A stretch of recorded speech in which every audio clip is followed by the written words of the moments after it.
Hi, we will look at different types of resume. Previous class, we will what are the characteristics of important features of resume.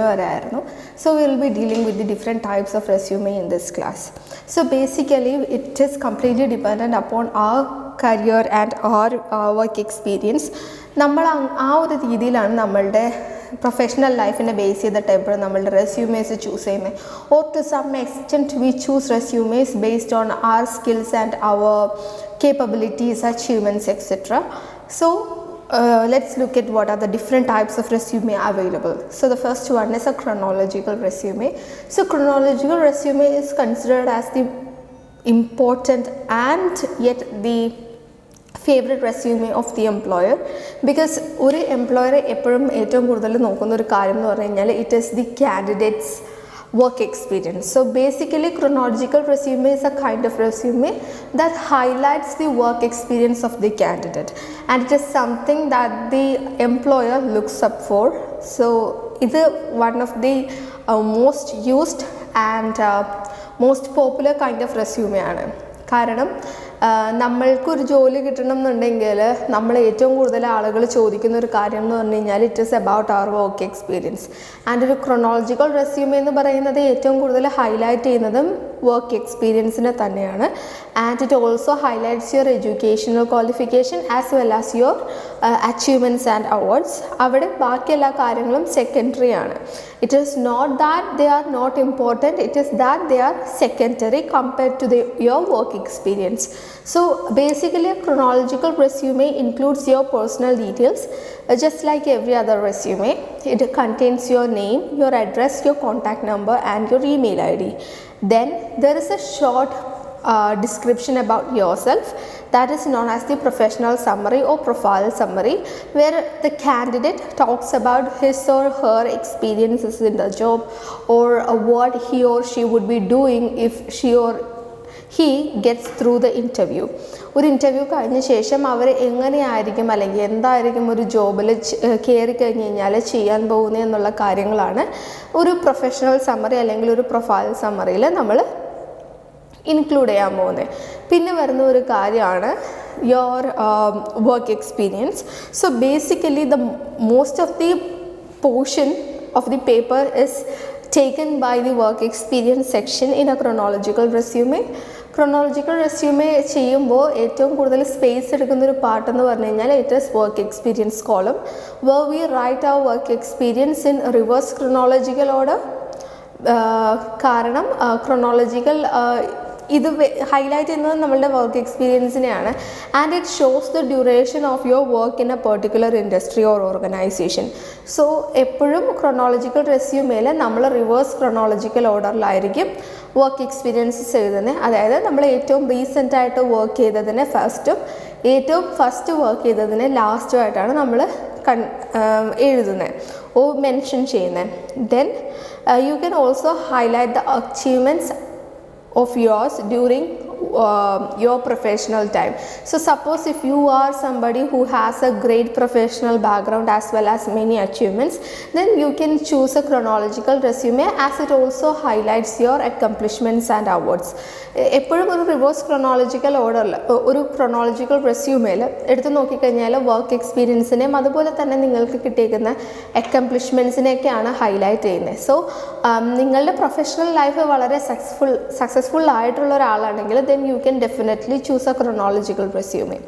Then പിന്നെ ഇവിടെ വരുന്ന secondary informations എന്ന് പറഞ്ഞു കഴിഞ്ഞാൽ it is your educational qualification, your talents, your skills and hobbies. Where hobbies are not really important because you whenever you get into a job you no longer have time to follow your hobbies.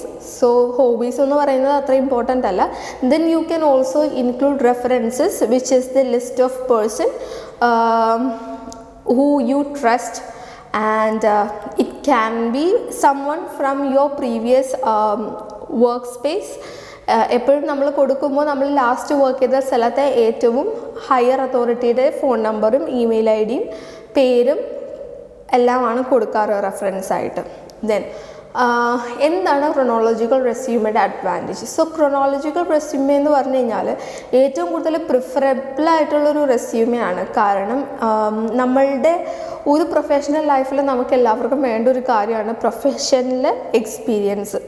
And chronological resume എന്ന് പറയുന്നത് നമ്മളുടെ professional എക്സ്പീരിയൻസിനെ highlight ചെയ്യുന്നൊരു resume കൂടെയാണ്. So അത് തന്നെയാണ് first വരുന്ന ഒരു advantage. Then comes chronological resume എന്ന് പറയുന്നതിൽ നമ്മളുടെ അച്ചീവ്മെൻറ്റ്സിനെയും അതുപോലെ തന്നെ ഹൗ സക്സസ്ഫുൾ വി ആർ എന്നറിയാനായിട്ട് നമ്മളുടെ ക്രൊണോളജിക്കൽ റെസ്യൂമെ എടുത്ത് നോക്കിയാൽ മതി. കാരണം അവിടെ നമ്മളുടെ അക്കംപ്ലിഷ്മെൻറ്റ്സ്, നമുക്ക് കിട്ടിയ അവാർഡ്സ്, നമ്മളുടെ എക്സ്പീരിയൻസസ്, ഇങ്ങനെയുള്ള കാര്യങ്ങൾ മാത്രമേ കൊടുക്കാറുള്ളൂ. So if you have a very successful professional life as well as so much of achievements in your profession, then you can definitely choose a chronological resume. Then who are the people who cannot choose a chronological resume? ആർക്കൊക്കെയാണ് chronological resume choose ചെയ്യാൻ പറ്റാത്തത്? So suppose if you R somebody who had taken leaves or gaps during your professional period, then you cannot choose a chronological resume. അതെന്താണെന്ന് ചോദിച്ചു കഴിഞ്ഞാൽ നമ്മളുടെ professional ലൈഫിൽ നമ്മളെല്ലാവരും constant ആയിട്ട് വർക്ക് ചെയ്തിരിക്കുന്ന ആളുകളോടാണ് പൊതുവേ എംപ്ലോയേഴ്സിന് താല്പര്യം. കാരണം എന്താണെന്ന് വെച്ച് കഴിഞ്ഞാൽ they would have a good knowledge about their work. പിന്നെ അവരൊരിക്കലും ലേസി ആയിരിക്കത്തില്ല എന്നാണ് അവർ പറയുന്നത്. സോ ഇപ്പോൾ നിങ്ങൾ വർക്ക് ചെയ്യുന്ന ടൈമിൽ ഗ്യാപ്സ് എടുത്തിട്ടുള്ള ആൾക്കാരാണെങ്കിൽ നിങ്ങൾക്ക് ഒരിക്കലും ക്രൊണോളജിക്കൽ റെസ്യൂമെ ചൂസ് ചെയ്യാൻ പറ്റത്തില്ല. ബിക്കോസ് നമ്മൾ ക്രൊണോളജിക്കൽ റെസ്യൂമയിൽ എടുത്തു കഴിഞ്ഞ് കഴിഞ്ഞാൽ പ്രശ്നം എന്താണെന്ന് വെച്ച് കഴിഞ്ഞാൽ നിങ്ങളുടെ ലീവ് ഗ്യാപ്സ് അല്ലെങ്കിൽ ഗ്യാപ്പ് എടുത്തേക്കുന്ന പീരീഡ് അവിടെ ഹൈലൈറ്റ് ചെയ്യപ്പെടും. So you can not choose a chronological resume. Then suppose if you are planning to change your field of work, നിങ്ങൾ വേറൊരു ഫീൽഡിലേക്ക് വർക്ക് ചെയ്യാൻ പോകാൻ താല്പര്യമുള്ള ആളുകളാണെങ്കിൽ then you can not choose a chronological resume because it highlights your work experience in a particular profession. ആ ഒരു പ്രൊഫഷൻ്റെ details ഒരിക്കലും നിങ്ങളുടെ പുതിയ ഫീൽഡ് ഓഫ് വർക്കിന് ആവശ്യമില്ലാത്തതാണ്. സോ ഡെഫിനറ്റ്ലി നിങ്ങൾക്ക് ഈ ഒരു റെസ്യൂമെ യൂസ് ചെയ്യാൻ പറ്റത്തില്ല. കാരണം നിങ്ങൾ ഇനി ചെയ്യാൻ പോകുന്ന പ്രൊഫഷനും നിങ്ങളുടെ പ്രീവിയസ് പ്രൊഫഷനുമായിട്ട് ഒരു കണക്ഷനുമില്ല. സോ അങ്ങനെയുള്ള ആളുകളും ഒരിക്കലും ഒരു chronological resume യൂസ് ചെയ്യാൻ പാടില്ല. Then the second type of resume is the functional resume. Functional resume എന്ന് പറഞ്ഞു കഴിഞ്ഞാൽ it mainly focuses on the skills and abilities of the candidate. അവിടെ വർക്ക് എക്സ്പീരിയൻസസിനോ അച്ചീവ്മെൻറ്റ്സ് ആൻഡ് അവാർഡ്സിനോ ഒരു പ്രാധാന്യമില്ല. They mostly highlight your skills and abilities. Because ഒരു ജോലിയിൽ നമുക്ക് ഏറ്റവും കൂടുതൽ വേണ്ട ഒരു കാര്യം സ്കില്ലാണ്. ആൻഡ് ഫങ്ഷണൽ റെസ്യൂമെ നോക്കുന്നതും ഈ സ്കിൽസിനെ ഹൈലൈറ്റ് ചെയ്യാൻ വേണ്ടിയിട്ടാണ്. So just like other resume it also includes your personal details. Then most of the part is taken by the skill column. ഒരു ഫങ്ഷണൽ റെസ്യൂമയിൽ ഏറ്റവും കൂടുതൽ സ്പേസ് എടുക്കുന്ന ഒരു പോർഷൻ എന്ന് പറഞ്ഞു കഴിഞ്ഞാൽ it is your skills and abilities column. നിങ്ങൾക്ക് ആ ജോബായിട്ട് റിലേറ്റ് ചെയ്തിട്ടുള്ള സ്കിൽസിനെ കുറിച്ച് പറയുന്ന കോളമാണ് ഏറ്റവും കൂടുതൽ സ്പേസ് എടുക്കുന്നത്. പിന്നെ വരുന്ന ഒരു കാര്യമാണ് if you have been a part of any kind of involuntary work, then voluntary work if you were involved in any kind of voluntary works, then you can mention it. പിന്നെ വരുന്ന ഒരു കാര്യം എന്താണെന്ന് വെച്ച് കഴിഞ്ഞാൽ ഇവിടെ നിങ്ങളുടെ ടാലൻസിനും ഹോബീസിനും എല്ലാം ഇമ്പോർട്ടൻസ് കൊടുക്കാറുണ്ട്. So you can also include talent and hobby columns. Then പിന്നെ വരുന്ന ഒരു കാര്യമാണ് reference is very much important in every resume. Then who all can use A functional resume. So basically functional resume ആർക്കൊക്കെ use ചെയ്യാം? അതിൽ first വന്ന ആളുകളാണ് suppose നമ്മൾ നേരത്തെ പറഞ്ഞ പോലെ ജോലിയുടെ ഇടയിൽ എന്തെങ്കിലും ഗ്യാപ്പ് എടുത്തിട്ടുള്ള ആളുകളാണെങ്കിൽ നിങ്ങൾക്ക് യോജിച്ച റെസ്യൂമെ എന്ന് പറയുന്നത് it is functional resume. Because അവിടെ നിങ്ങളുടെ വർക്ക് എക്സ്പീരിയൻസോ ഈ ഗ്യാപ്പൊന്നും ഹൈലൈറ്റ് ചെയ്യപ്പെടാറില്ല. They only highlight your skills and abilities. So you can definitely choose a functional resume if you have taken any kind of gap between your profession. Then if you are somebody who is planning to change your field of work മാറി work ചെയ്യാൻ പോകുന്ന ആളുകളാണെങ്കിൽ you can definitely choose functional resume. കാരണം chronological റെസ്യൂമയിൽ പറഞ്ഞായിരുന്നു field of വർക്കിൽ change വരുത്തുന്ന ആളുകൾക്ക് ഒരിക്കലും ക്രൊണോളജിക്കൽ റെസ്യൂമെ യൂസ് ചെയ്യാൻ പറ്റില്ല എന്ന്. ഇറ്റ് ഈസ് ബിക്കോസ് അവിടെ നമ്മളുടെ പ്രൊഫഷൻ പേഴ്സൻ്റെ എക്സ്പീരിയൻസിനാണ് ഇമ്പോർട്ടൻ്റ് കൊടുക്കുന്നത്. പക്ഷേ ഒരു ഫങ്ഷണൽ റെസ്യൂമെ യൂസ് ചെയ്തിട്ട് നമുക്ക് അങ്ങനെയുള്ള ആളുകൾക്കും ഒരു റെസ്യൂമെ ക്രിയേറ്റ് ചെയ്യാം. ബിക്കോസ് വേറെ ഫീൽഡിലേക്ക് ജോലി ചെയ്യാൻ പോകുകയാണെങ്കിലും ആ ജോലി ചെയ്യാനുള്ള സ്കില്ല് നിങ്ങൾക്കുണ്ടോ എന്ന് മാത്രമേ ഫങ്ഷണൽ റെസ്യൂമെ നോക്കാറുള്ളൂ. ദെൻ ഇത് എന്ന് പറയുന്നത് ഒരിക്കലും നമ്മളുടെ ഏജിനെ ഹൈലൈറ്റ് ചെയ്യാറില്ല. ഒരു വർക്ക് എക്സ്പീരിയൻസിൻ്റെ കോളമൊക്കെ എഴുതാൻ നേരത്ത് it shows that we are slightly higher of age and it might be a negative for us. ചില ഏത് പ്രൊഫഷനാണെങ്കിലും അവർക്കൊരു ഏജ് ലിമിറ്റ് ഉണ്ടാകും. ആൻഡ് അങ്ങനെ ഏജസിനെ ഹൈലൈറ്റ് ചെയ്യുന്ന പ്രൊഫഷണൽ റെസ്യൂമീസ് വരുമ്പോൾ ആ ഒരു പ്രായം എന്ന് പറയുന്നത് ഒരു മാറ്റർ തന്നെയാണ്. പക്ഷേ ഫങ്ഷണൽ റെസ്യൂമിൽ നമ്മളുടെ എക്സ്പീരിയൻസസിനെ ഹൈലൈറ്റ് ചെയ്യാത്തത് കൊണ്ട് അവിടെ നമ്മളുടെ ഏജ് ഫാക്ടർ അങ്ങനെ പ്രൊജക്റ്റ് ചെയ്ത് കാണിക്കത്തില്ല. So you can choose a functional resume. പിന്നെ ആർക്കൊക്കെ യൂസ് ചെയ്യാൻ പറ്റത്തില്ല? Suppose if you have any no kind of skills or abilities, then you cannot choose a functional resume. നിങ്ങൾക്ക് ഒരു ജോലി ചെയ്യാനുള്ള സ്കിൽസും എബിലിറ്റീസൊക്കെ കുറവാണെങ്കിൽ ഒരിക്കലും നിങ്ങൾക്ക് ഫങ്ഷണൽ റെസ്യൂമെ യൂസ് ചെയ്യാൻ പറ്റത്തില്ല. കാരണം ഒരു ഫങ്ഷണൽ റെസ്യൂമിന് ഏറ്റവും കൂടുതൽ സ്പേസ് എടുക്കുന്ന ഒരു പോർഷൻ എന്ന് പറഞ്ഞു കഴിഞ്ഞാൽ it is the skills and abilities column. So if you don't have any skills then how can you fill a big column? അതുകൊണ്ട് നിങ്ങൾക്ക് ഫങ്ഷണൽ റെസ്യൂമെ യൂസ് ചെയ്യാൻ പറ്റത്തില്ല. അതുപോലെ തന്നെ if you have a very successful career, ആ ഒരു ടൈമിൽ വളരെ സക്സസ്ഫുൾ കരിയറുള്ള ആളുകൾ ഒരിക്കലും ഒരു ഫങ്ഷണൽ റെസ്യൂമെ ചൂസ് ചെയ്യുന്നത് കൊണ്ട് അവർക്കൊരു അഡ്വാൻറ്റേജ് ഉണ്ടാവത്തില്ല. കാരണം ഒരു എംപ്ലോയർ ഏറ്റവും കൂടുതൽ സീക്ക് ചെയ്യുന്നത് ഒരു വർക്ക് എക്സ്പീരിയൻസ് ആണ്. ആൻഡ് ആ ഫങ്ഷണൽ റെസ്യൂമയിൽ നിങ്ങളുടെ വർക്ക് എക്സ്പീരിയൻസിനെ കുറിച്ച് ഹൈലൈറ്റ് ചെയ്യാറില്ല. സോ ഒബ്വിയസ്ലി വളരെ സക്സസ്ഫുൾ പ്രൊഫഷണൽ ആയിട്ടുള്ള ഒരാൾക്ക് ഒരിക്കലും ഒരു ഫങ്ഷണൽ റെസ്യൂമെ ചൂസ് ചെയ്ത് കഴിഞ്ഞാൽ it will do no good. So അങ്ങനെയുള്ള ആളുകൾ ഫങ്ഷണൽ റെസ്യൂമെ മാക്സിമം അവോയ്ഡ് ചെയ്യുന്നതാണ് നല്ലത്. പിന്നെ വരുന്ന ഒരു type of resume is combined resume which is a combination of chronological and functional resume. And രണ്ടിൻ്റെ കോമ്പിനേഷൻ ആയത് കാരണം it is slightly lengthy. So it is not really preferred by employers. But നിങ്ങൾക്ക് work എക്സ്പീരിയൻസും ഇല്ല സ്കിൽസും കുറവാണെങ്കിൽ obviously you have to go to a combination resume. Because നമ്മളുടെ ഒരു പേജുള്ള ഒരു റെസ്യൂമെ എങ്കിലും it has to be covered, അല്ലെങ്കിൽ it has to occupy each and every corner of the page. അപ്പോൾ നമ്മൾക്ക് ഒരു പേജുള്ള റെസ്യൂമെയാണ് ഉണ്ടാക്കുന്നതെങ്കിലും ഒരു ബ്ലാങ്ക് സ്പേസ് പോലും ലീവ് ചെയ്യാൻ പാടില്ല. So obviously you have to write something on every column. So ഒരു ക്രോണോളജിക്കലോ അല്ലെങ്കിൽ ഫങ്ഷണൽ റെസ്യൂമെ എടുത്തു കഴിഞ്ഞ് കഴിഞ്ഞാൽ അങ്ങനെയുള്ളൊരു കാര്യം നമുക്ക് ചെയ്യാൻ പറ്റത്തില്ല. So you can definitely go for a combination resume. അതിൻ്റെ ഒരു അഡ്വാൻറ്റേജ് എന്താണെന്ന് ചോദിച്ചു കഴിഞ്ഞാൽ നിങ്ങൾക്ക് സ്കിൽസ് ഉണ്ട്, അതുപോലെ നിങ്ങൾക്ക് വർക്ക് എക്സ്പീരിയൻസും ഉണ്ടെങ്കിൽ ഒരു കോമ്പിനേഷൻ റെസ്യൂമെ ചൂസ് ചെയ്ത് കഴിഞ്ഞാൽ ഒബ്വിയസ്ലി ഈ രണ്ട് കാര്യങ്ങളും ഹൈലൈറ്റ് ചെയ്യാൻ പറ്റും. പിന്നെ വരുന്നൊരു കാര്യം എന്താണെന്ന് ചോദിച്ചു കഴിഞ്ഞാൽ ഇതിൽ ഒരു അച്ചീവ്മെൻറ്റ് കോളം വെക്കാറുണ്ട് ഇൻ എ കോമ്പിനേഷൻ റെസ്യൂമെ. അവിടെ നിങ്ങൾക്ക് നിങ്ങളുടെ അച്ചീവ്മെൻറ്റ്സിനെയും കൂടെ ഹൈലൈറ്റ് ചെയ്യാൻ പറ്റും.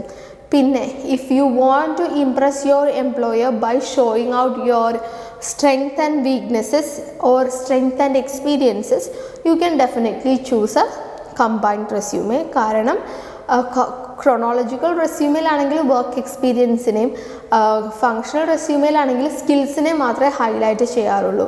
പക്ഷേ കോമ്പിനേഷൻ റെസ്യൂമിൽ നിങ്ങൾക്ക് നിങ്ങളുടെ സ്ട്രെങ്ത്തിനെ പ്രൊജക്റ്റ് ചെയ്ത് കാണിക്കാൻ പറ്റും, which would be attractive for the employer. So you can use a combination resume. Then what are the disadvantages of a combination resume? എന്താണ് കോമ്പിനേഷൻ റെസ്യൂമയുടെ ഡിസഡ്വാൻറ്റേജ്? ഇതിൻ്റെ ഒരു ഡിസഡ്വാൻറ്റേജ് എന്ന് പറയുവാണെങ്കിൽ it is its length. Because it is a combination of functional resume and chronological resume, then obviously the length would be a slight longer compared to both of them. So അതൊരു ഇത് തന്നെയാണ്, because the employers would not have time to look on to a 2-page resume. So ആ ഒരു ടൈമിൽ ഒരു functional അല്ലെങ്കിൽ ഒരു combination resume എന്ന് പറയുന്നത് കുറച്ച് ഡ്രോബാക്സ് തരുന്നൊരു കാര്യമാണ്. പിന്നെ വരുന്നൊരു കാര്യം എന്താണെന്ന് വെച്ച് കഴിഞ്ഞാൽ നിങ്ങൾക്ക് എംപ്ലോയറിൻ്റെ അറ്റൻഷൻ കംപ്ലീറ്റ് ആയിട്ട് അച്ചീവ് ചെയ്യാൻ പറ്റിയില്ലെങ്കിൽ ദെൻ ഒബ്വിയസ്ലി ഒരു കോമ്പിനേഷൻ റെസ്യൂമെ നമ്മൾ പ്രിപ്പയർ ചെയ്യുന്നത് വളരെ ടൈം കൺസ്യൂമിങ് ആണ്. പിന്നെ വരുന്നൊരു കാര്യം എന്താണെന്ന് വെച്ച് കഴിഞ്ഞാൽ നിങ്ങളിപ്പോൾ ഒരുപാട് നാൾ ഗ്യാപ്പൊക്കെ എടുത്തു, but you have so much of achievement, then it will not do any good. ഇപ്പം നിങ്ങൾക്കെന്ന് വെച്ച് കഴിഞ്ഞാൽ കണ്ടിന്യൂസ് ഒരു പ്രൊഫഷണൽ ലൈഫുള്ള ഒരാളാണ്, and you also have achievements, then you can choose a chronological resume or a functional resume, or you can either go for a combination resume. പക്ഷെ നിങ്ങൾ ജോലിയിൽ ഗ്യാപ്പ് എടുത്തു, പക്ഷെ നിങ്ങൾക്ക് അച്ചീവ്മെൻ്റ് ഉണ്ട്. ഇങ്ങനെ ജോലിയിൽ ഗ്യാപ്പ് എടുത്തിട്ട് അച്ചീവ്മെൻ്റ് ഉണ്ടെന്ന് പറയുന്നത് വളരെ ഇമ്പ്രസീവായിട്ടുള്ളൊരു കാര്യമല്ല. അങ്ങനെയുള്ള സിറ്റുവേഷൻസ് വരുമ്പോഴും നമുക്കൊരു ഫങ്ഷണൽ റെസ്യൂമേ യൂസ് ചെയ്യാൻ, അല്ലെങ്കിൽ രണ്ടിൻ്റെയും കോമ്പിനേഷൻ യൂസ് ചെയ്യാനായിട്ട് ബുദ്ധിമുട്ട് വരാറുണ്ട്. സോ നമ്മളുടെ പ്രൊഫഷണൽ ലൈഫിനെ ബേസ് ചെയ്തിട്ട് വേണം നമ്മളെപ്പോഴും ഒരു റെസ്യൂമേ ചൂസ് ചെയ്യാൻ. You have to keep that in mind, because we have to get the employer's attention very much favorably. എന്നാൽ മാത്രമേ നമുക്കൊരു ജോലി കിട്ടത്തുള്ളൂ. ആ ഒരു ജോലി കിട്ടണമെങ്കിൽ നമ്മളുടെ ഫസ്റ്റ് ഇംപ്രഷൻ തരുന്ന റെസ്യൂമേ നല്ലതല്ല എങ്കിൽ ഒബ്വിയസ്ലി നമ്മൾ എന്തൊക്കെ ചെയ്തിട്ടും ഒരു കാര്യമില്ല. സോ ഒരു റെസ്യൂമയുടെ കൂടെ തന്നെ നമ്മൾ അറ്റാച്ച് ചെയ്യുന്ന ഒരു കാര്യമാണ് the cover letter or the letter of application. എപ്പോഴും ഒരു ലെറ്റർ ഓഫ്, പണ്ടൊക്കെ എന്ന് പറഞ്ഞു കഴിഞ്ഞാൽ ലെറ്റർ ഓഫ് ആപ്ലിക്കേഷൻ മാത്രമായിട്ട് പോസ്റ്റ് ചെയ്യുമായിരുന്നു. പക്ഷേ ഇപ്പോൾ ലെറ്റർ ഓഫ് ആപ്ലിക്കേഷൻ എന്ന് പറഞ്ഞു കഴിഞ്ഞാൽ it is something that is attached along with a resume. റെസ്യൂമയുടെ കൂടെ മാത്രം അറ്റാച്ച് ചെയ്യപ്പെടുന്ന ഒരു പേപ്പറാണ് letter of application. So basically letter of application എന്തിനാണ് യൂസ് ചെയ്യണമെന്ന് ചോദിച്ചു കഴിഞ്ഞാൽ it is to inform the employer that you are a qualified candidate. So here we try to impress the employer by pointing out your strength, your work experiences, your skills etc. through a letter. ഒരു ലെറ്ററിലൂടെയാണ് നമ്മൾ നമ്മളുടെ എക്സ്പീരിയൻസസിനെയും നമ്മളുടെ അച്ചീവ്മെൻറ്റ്സിനെയൊക്കെ നമ്മൾ point out ചെയ്ത് കാണിക്കുന്നത്.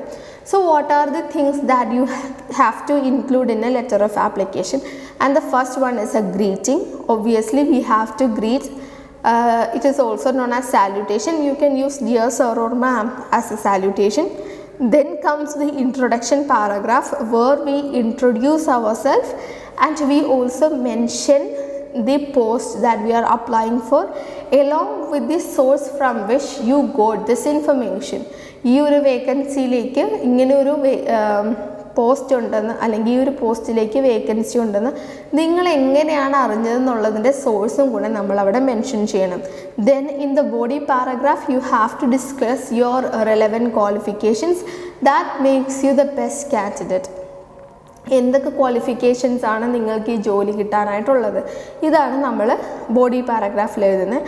And the closure paragraph, in the closure paragraph what we generally do is we thank the employer for reading this letter, and we can also directly ask for a face-to-face interview. പിന്നെ അതുപോലെ തന്നെ you can also say or mention that you are expecting a follow-up.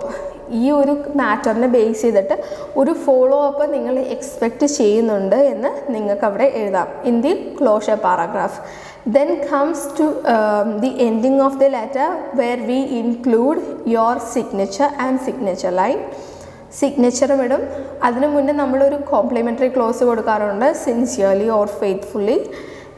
And below that we put our signature. And അത് കഴിഞ്ഞിട്ടാണ് നമ്മൾ നമ്മളുടെ name എഴുതുന്നത്. What we do in the beginning is, നമ്മൾ എല്ലാ ഫോമൽ ലെറ്ററും എഴുതുന്ന പോലെ we write the sender's address, the date and the inside address, then your salutation along with these 3 paragraphs and complimentary clause. ഒരു ഫോമൽ ലെറ്റർ എഴുതുന്ന പോലെ തന്നെയാണ് നമ്മളൊരു കവർ ലെറ്ററും എഴുതുന്നത്. സോ ഇത്രയും കാര്യങ്ങളാണ് നമ്മൾ ഒരു ബിസിനസ് ലെറ്റർ കൺസ്ട്രക്റ്റ് ചെയ്യുമ്പോൾ ശ്രദ്ധിക്കാനുള്ളത്. അതുപോലെ തന്നെ it is something that you need to focus very much before going for a interview. Because എന്താണെന്ന് വെച്ച് കഴിഞ്ഞാൽ ഒരു ജോലിയിലേക്ക് കയറി കഴിഞ്ഞാൽ നിങ്ങൾക്ക് വേണ്ടി വരുന്ന ഒരു കാര്യമാണ് നിങ്ങളുടെ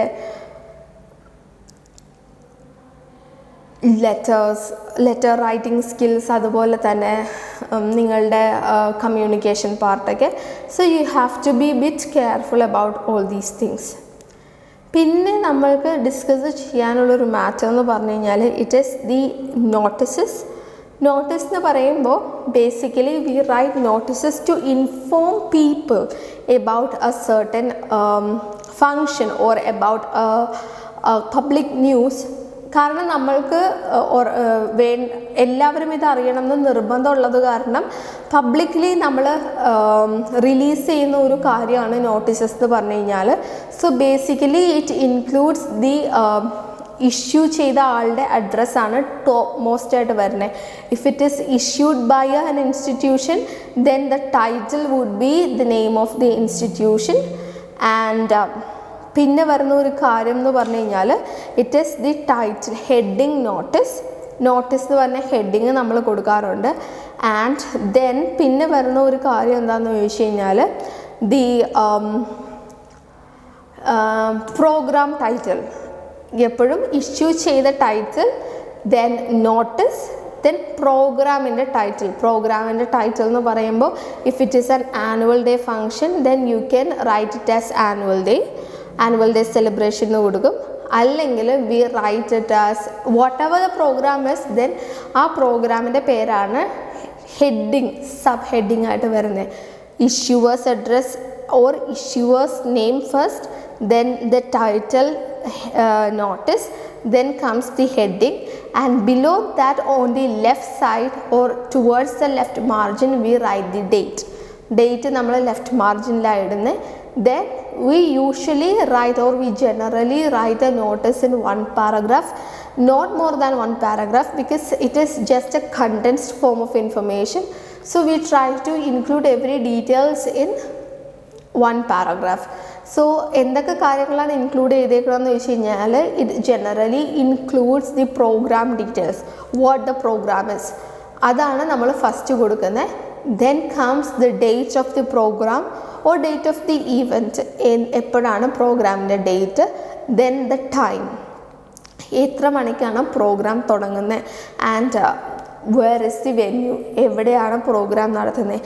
so if it is an annual day function it begins like we are glad to inform you that our school is conducting our annual day celebration on 28th of February 2022 at the time, if it is 5 p.m. then you can say it as 28th of February 2022 at 5 p.m. at, then comes the venue, then venue name ഏതാണെന്ന് വെച്ച് കഴിഞ്ഞാൽ അത് കൊടുക്കുക. And നമ്മൾ ആ paragraph end ചെയ്ത് കഴിഞ്ഞ് കഴിഞ്ഞാൽ ഇഫ് നമ്മൾ എല്ലാ ഇൻഫർമേഷൻസും ഒരു നോട്ടീസിൽ ഇൻക്ലൂഡ് ചെയ്യാറില്ല. So if you want them to if somebody wants to know much more in detail, you have to put on the information that for more information you can contact എന്ന് പറഞ്ഞിട്ട് ആരുടെയെങ്കിലും പേരോ നമ്പറോ കൊടുക്കാറുണ്ട്. അങ്ങനെയാണ് യൂഷ്വലി ഒരു notice send ചെയ്യുന്നത്. And എല്ലാം കഴിഞ്ഞിട്ട് നമ്മൾ ഇഷ്യൂ ചെയ്ത ആളുടെ പേരടിക്കും. അതായത് by, if it is the secretary who has issued the notice, then by secretary എന്ന് പറഞ്ഞിട്ട് സെക്രട്ടറിയുടെ സൈൻ ഇടും. ഇത്തരം കാര്യങ്ങളാണ് ഒരു നോട്ടീസിൽ എഴുതുന്നത്. ബേസിക്കലി എന്തിനാണെന്ന് ചോദിച്ചു കഴിഞ്ഞാൽ to make sure that people around your area knows about this function.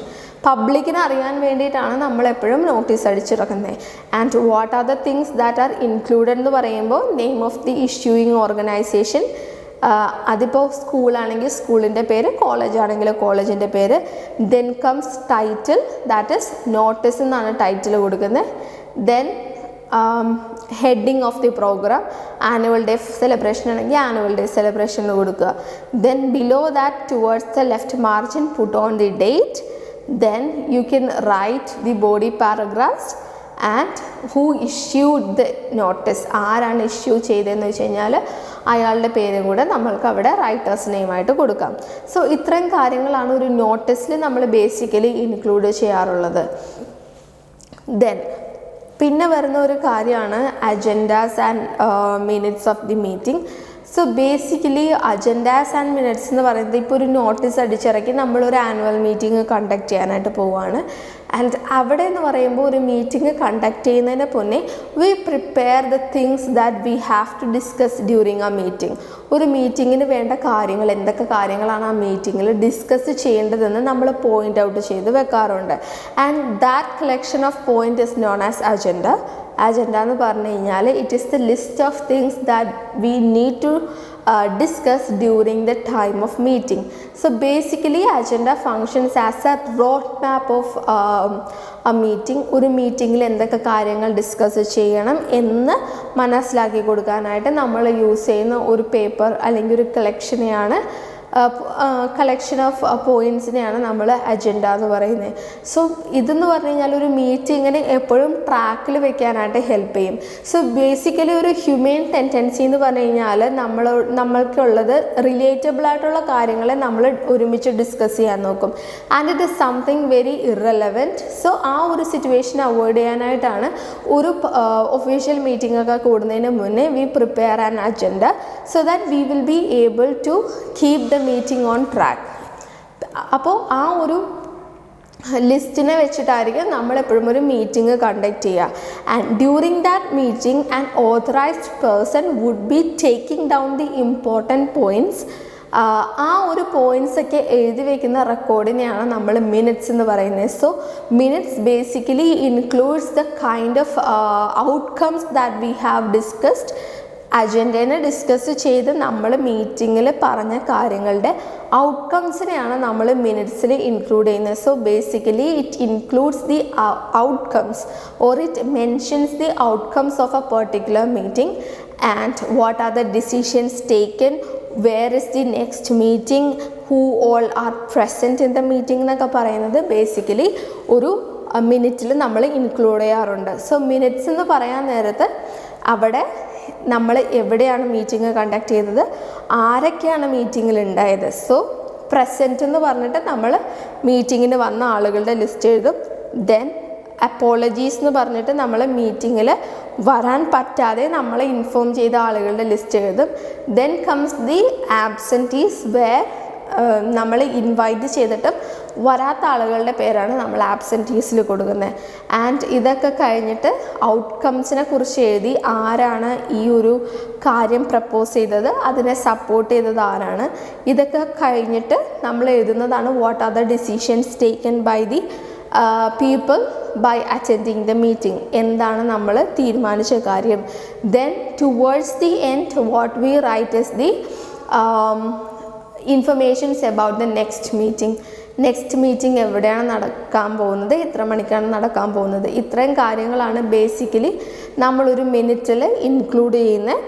And എപ്പോഴും ഒരു മീറ്റിങ്ങിൻ്റെ മിനിറ്റ് എന്ന് പറയുന്നത് നമ്മളെപ്പോഴും എന്തിനെടുക്കണം എന്ന് ചോദിച്ചു കഴിഞ്ഞാൽ to make sure you do everything that had been discuss ചെയ്ത കാര്യങ്ങളൊക്കെ നമ്മൾക്ക് ചെയ്യാൻ വേണ്ടിയിട്ടാണ് നമ്മളെപ്പോഴും മിനിറ്റ്സ് എഴുതിയെടുക്കുന്നത്. പിന്നെ ഒരു മിനിറ്റ് എപ്പോഴും ഒരു മീറ്റിംഗ് കണ്ടക്ട് ചെയ്ത് അപ്പം തന്നെ എഴുതുന്നതാണ് നല്ലതെന്നാണ് പൊതുവേ പറയുന്നത്. ബിക്കോസ് നമ്മൾക്ക് എല്ലാവർക്കും ഒരു ഹ്യൂമൻ ടെൻഡൻസി ഉണ്ടാകും to forget everything after hearing a bit. അത് അവോയ്ഡ് ചെയ്യാനായിട്ടാണ് മീറ്റിംഗ് നടക്കുന്ന സമയത്ത് തന്നെ ഒരു അതോറിറ്റി അല്ലെങ്കിൽ ഒരു ഓതറൈസ്ഡ് പേഴ്സൺ എപ്പോഴും ഇങ്ങനെയുള്ള കാര്യങ്ങളൊക്കെ നോട്ട് ഡൗൺ ചെയ്യുന്നത്. സോ എപ്പോഴും ഒരു മീറ്റിങ്ങിൻ്റെ മിനിറ്റ്സ് എഴുതാൻ നേരത്ത് you have to write the minutes soon after the meeting is over so that it would be so fresh and you would be able to remember everything. So ഇത്രയും കാര്യങ്ങളാണ് നമ്മളുടെ 4th മൊഡ്യൂളിൽ നമ്മൾ discuss ചെയ്യുന്നത്. And I will see you guys in the next class. Thank you.